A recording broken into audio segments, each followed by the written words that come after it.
Hi friends, இன்றைக்கி நம்ம என்ன பார்க்க போகிறோம்னா சோயா பீன்ஸ் ஃப்ரை. வாங்க எப்படி செய்யணும்னு பார்ப்போம். அதுக்கு 1 லிட்டர் அளவு தண்ணி ஊற்றிக்கோங்க. நல்லா கொதித்து வந்ததும் 2 கப் அளவு சோயா பீன்ஸ் போட்டு 5 நிமிஷம் ஊற விட்டுருங்க.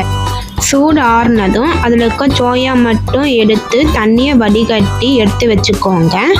பாருங்கள், தண்ணி வடிகட்டி எடுத்தாச்சு. ஃப்ரை எப்படி செய்யணும்னு பார்ப்போம்.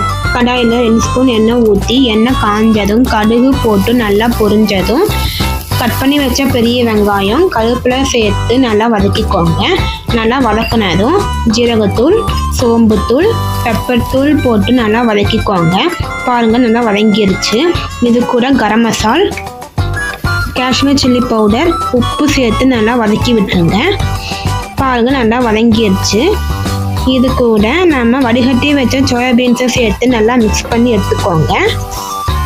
மசாலா நல்லா மிக்ஸ் ஆனதும் கொஞ்சம் தண்ணி ஊற்றி மிக்ஸ் பண்ணிவிட்டு மூடி போட்டு நல்லா வேக விடுங்க. மூடியை திறந்து நல்லா மிக்ஸ் பண்ணிவிட்டு மறுபடியும் மூடி போட்டு மூடி வச்சுருங்க. 10 நிமிஷம் கழித்து மூடியை திறந்து பார்த்தா நல்லா ஃப்ரையாக இருக்கும். பாருங்கள், நல்லா ஃப்ரை ஆயிடுச்சு. இப்படியே இறக்கினால் சுவையான சோயா பீன்ஸ் ஃப்ரை ரெடி.